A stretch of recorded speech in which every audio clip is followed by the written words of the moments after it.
Hello student, আজি তোমালোকলৈ লৈ আহিছো দশম শ্ৰেণীৰ অসমীয়া পাঠ্যপুথিৰ অন্তৰ্গত হেমবৰুৱাদেৱে ৰচনা কৰা ভাৰতীয় সংস্কৃতি পাঠটিৰ পাঠভিত্তিক প্ৰশ্ন উত্তৰসমূহৰ লগতে সম্ভাৱ্য প্ৰশ্ন উত্তৰসমূহ তোমালোকৰ আগত আগবঢ়াইছো।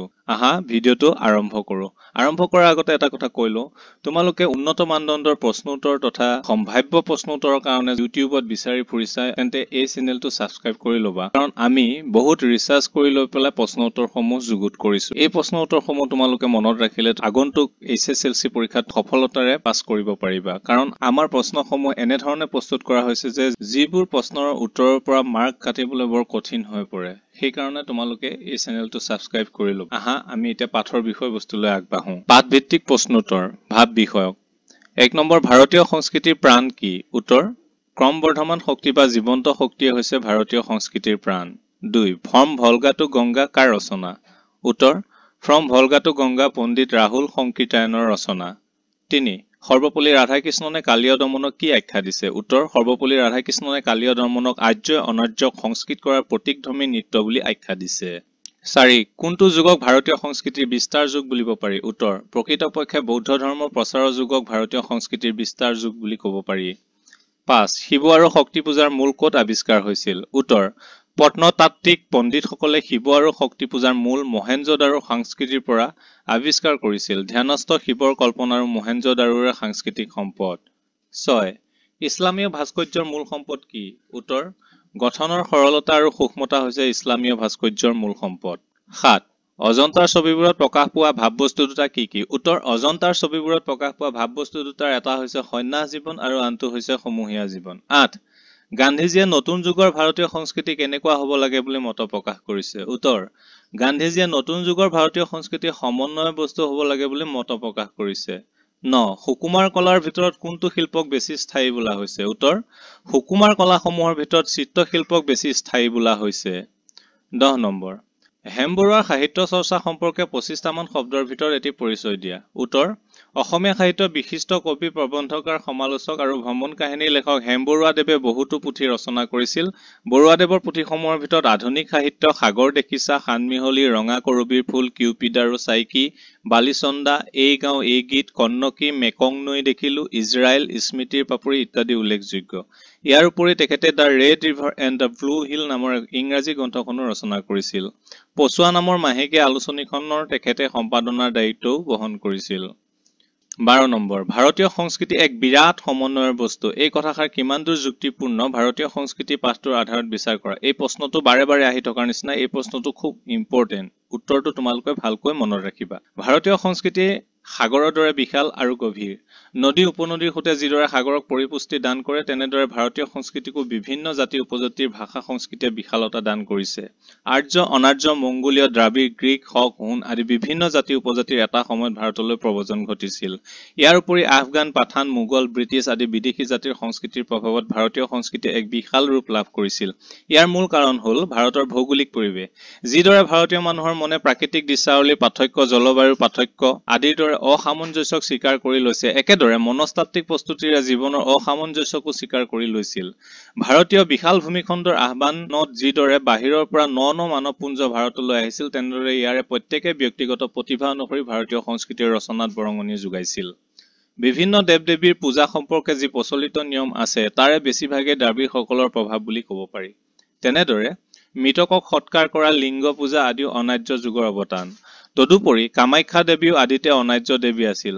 চুফীবাদ আৰু উপনিষদৰ মাজত যি মিল দেখা যায়, তাৰ মূলতে হ'ল ইছলাম আৰু ভাৰতীয় সংস্কৃতিৰ সমন্বয়ৰ প্ৰভাৱ।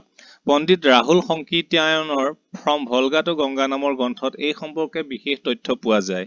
হিন্দুস্তানী সংগীতত যি উচ্চাংগ দেখা যায়, তাত ইছলামীয় সংস্কৃতিৰ প্ৰভাৱ পৰা দেখা যায়। ভাৰতীয় ভাস্কৰ্য কলাৰ কাৰুকাৰ্যত ইণ্ডো চাৰাচেনিক ৰীতি মন কৰিবলগীয়া। তাজমহল, ফতেহপুৰ চিক্ৰী আদিৰ শিল্পকলাত ইয়াৰ উদাহৰণ পোৱা যায়। উল্লেখযোগ্য যে শ্বাহজাহানৰ সমাধিৰ পদুম ফুল আৰু কলহৰ চিত্ৰ আদিয়ে সমন্বয়ৰ কথাকে সোঁৱৰাই দিয়ে।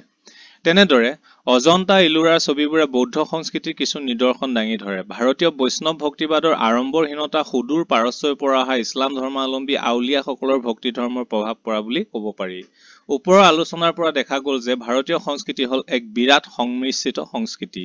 13 নম্বৰ সভ্যতা আৰু সংস্কৃতি শব্দ দুটাৰ মাজৰ পাৰ্থক্য বিচাৰ কৰা উত্তৰ সভ্যতা আৰু সংস্কৃতি এই শব্দ দুটাৰ মাজত যথেষ্ট পাৰ্থক্য আছে এটাৰ সলনি আনটো ব্যৱহাৰ কৰিব পৰা নাযায় সভ্যতাৰ বুকুত আচুৰ মাৰিহে সংস্কৃতিয়ে আৰোহণ কৰে সভ্যতাই বিশেষ এটা সামাজিক বা ৰাজনৈতিক অৱস্থাক বুজায় ইয়াৰ প্ৰধান মাপকাঠি হ'ল সমাজ এখনত বাস কৰা লোকসকলৰ জীৱন ধাৰণৰ প্ৰণালী অৰ্থাৎ সভ্যতাই বস্তুগত প্ৰাচুৰ্য দক্ষতা সুখ সম্ভোগ সম্পদৰ ব্যৱহাৰ বৌদ্ধিক চিন্তা চৰ্চা আচাৰ ব্যৱহাৰৰ সচেতনতা শালীনতা আদিহে বহন কৰে আনহাতে সংস্কৃতি হৈছে কোনো এটা জাতি বা সমাজ এখনৰ জীৱন প্ৰতিভা ভাষা সাহিত্য সুকুমাৰ কলা দৰ্শন ইত্যাদি ক্ষেত্ৰত প্ৰকাশ পোৱা প্ৰতিভাই হৈছে জাতি বিশেষৰ সংস্কৃতিৰ মাপকাঠি অৰ্থাৎ সংস্কৃতিয়ে জাতি এটাৰ ৰীতি নীতি বিশ্বাস ভাষা সাহিত্য আচাৰ ব্যৱহাৰ কৰ্ম পদ্ধতি সাজ পোছাক আদি বহন কৰে সভ্যতাৰ জন্ম আৰু বিকাশ মানুহৰ দৃষ্টিগোচৰ নহয় কাৰণ সভ্যতাৰ বিকাশ অতি ধীৰ গতিত হয় কিন্তু সংস্কৃতি সভ্যতাতকৈ কিছু দ্ৰুত গতিত পৰিৱৰ্তিত ৰূপত দেখা দিয়ে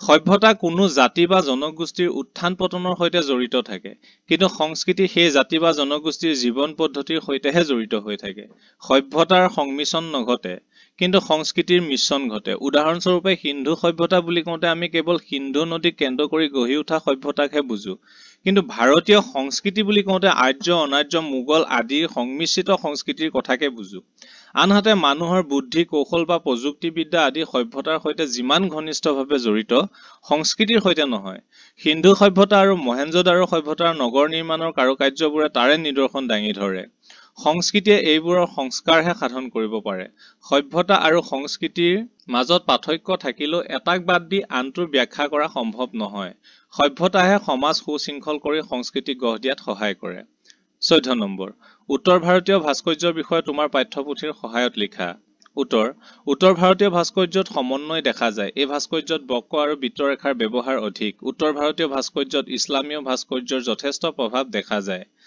গঠনৰ সৰলতা আৰু সক্ষমতা এই ধৰণৰ ভাস্কৰ্যৰ বৈশিষ্ট্য জ্যামিতিৰ ছবিৰ সৰলতা ইয়াতো দেখা যায় ইছলামীয় ভাস্কৰ্যৰ গঢ় গঠনৰ লগত সংমিশ্ৰিত ঘটি উত্তৰ ভাৰতীয় ভাস্কৰ্যত নতুন কাৰুকাৰ্য খোদিত হৈছে তাজমহল ফতেহপুৰ সিক্ৰী ঈষৎ দৌলাৰ আদি এনে কাৰুকাৰ্য খোদিত উত্তৰ ভাৰতীয় ভাস্কৰ্যৰ আৰ্হি 15 নম্বৰ অজন্তাৰ গুহাৰ শিল্পকলাৰ এটি বিৱৰণ দিয়া উত্তৰ যিবোৰ প্ৰাচীন শিল্পকলাই ভাৰতীয় ইতিহাসত যুগৰ সৃষ্টি কৰি আহিছে তাৰে ভিতৰত অজন্তাৰ শিল্পকলাই এক উল্লেখনীয় স্থান অধিকাৰ কৰি আহিছে অজন্তাৰ শিল্পকলাৰ এটি মূল দিশ হ'ল চিত্ৰশিল্প এই চিত্ৰবোৰে ভাৰতীয় সংস্কৃতিৰ বৌদ্ধ যুগৰ কথা সোঁৱৰাই দিয়ে অজন্তাৰ ছবিবোৰত মূলতঃ দুটা ভাৱবস্তু প্ৰকাশ পাইছে এটা হ'ল সন্ন্যাস জীৱন আৰু আনটো হ'ল সমূহীয়া জীৱন দুইবিধ ছবি একেলগে অংকন কৰা হৈছে দ্বিতীয় পৰ্যায়ৰ ছবিবোৰ জীৱন আনন্দৰ উচ্ছ্বাসময় চিত্ৰ এইবোৰত শক্তি খ্যাতি প্ৰেম আৰু যৌৱন প্ৰতিফলিত হৈ উঠিছে আনহাতে প্ৰথম পৰ্যায়ত দয়া ধ্যান আৰু মৌনতা প্ৰতিফলিত হৈছে ভাৱবস্তুৰ ফালৰ পৰা দুয়োবিধতে দুখন সুকীয়া জগত প্ৰতিফলিত হৈছে যদিও এই জগত দুখন পৃথকভাৱে অংকিত হোৱা নাই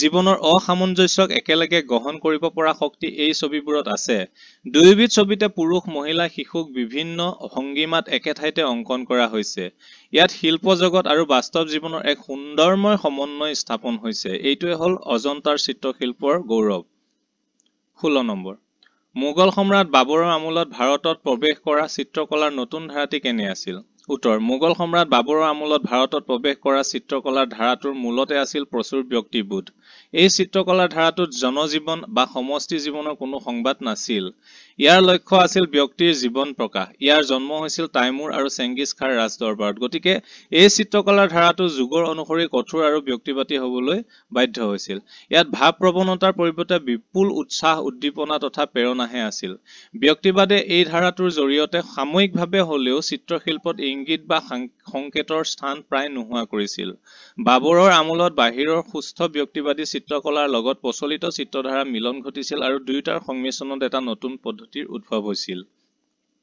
17 নম্বৰ উত্তৰ ভাৰতৰ সংগীতে কি নতুন বস্তু আমাৰ চকুত পেলাই বুলিছে উত্তৰ ভাৰতৰ সংগীতে গাম্ভীৰ্যৰ লগতে ঠায়ে ঠায়ে এই সংগীতত এক উৰণীয়া ভাৱৰ সংযোগ ঘটাৰ কথা আমাৰ চকুত পেলাই ইয়াকে সুৰ বস্তুৰ ওপৰত লোক সংগীতৰ প্ৰভাৱ বুলিব পাৰি বুলি কৈছে 18 নম্বৰ ভাৰতীয় সংস্কৃতিত ইছলামৰ অৰিহণাৰ এটি টুকা যুগুত কৰা উত্তৰ ভাৰতীয় সংস্কৃতি পাঠটোৰ প্ৰথম বাক্যতে কোৱা হৈছে যে ভাৰতীয় সংস্কৃতি এক বিৰাট সমন্বয়ৰ সংস্কৃতি অৰ্থাৎ ভাৰতীয় সংস্কৃতি হ'ল এক বিশাল সংমিশ্ৰিত সংস্কৃতি। আৰ্য অনাৰ্য আদিৰ উপৰি ইয়াত ইছলামিক সংস্কৃতিৰ প্ৰভাৱো মন কৰিবলগীয়া। যেনে ভাৰতীয় বৈষ্ণৱ ভক্তিবাদ উপনিষদৰ দৰ্শনৰ লগত ইছলামৰ চুফিবাদৰ যথেষ্ট মিল আছে। এক ঈশ্বৰবাদ, অদ্বৈতবাদ, মানৱ প্ৰেম, উদাৰতা, সংযম আদি কথাবোৰেই হৈছে ভক্তিবাদ আৰু চুফিবাদৰ মূল কথা। 6 নম্বৰতে, ভাস্কৰ্য কলাৰ ক্ষেত্ৰতো ভাৰতীয় সংস্কৃতিত ইছলামিক প্ৰভাৱ যথেষ্ট পৰিমাণে পৰিছে। উত্তৰ ভাৰতৰ মঠ মন্দিৰত যি বক্ৰ আৰু বৃত্তৰেখা অংকিত কৰা হৈছে, ইয়াৰ মূলতঃ হৈছে ইছলামীয় প্ৰভাৱ। আচলতে গোটেই উত্তৰ পূব ভাৰতৰ ভাস্কৰ্য শৈলী এক সমন্বয়ৰ বস্তু। ইছলামীয় ভাস্কৰ্য কলাই হিন্দু ভাস্কৰ্য কলাক এক অতুলনীয় কাৰুকাৰ্য প্ৰদান কৰিছে।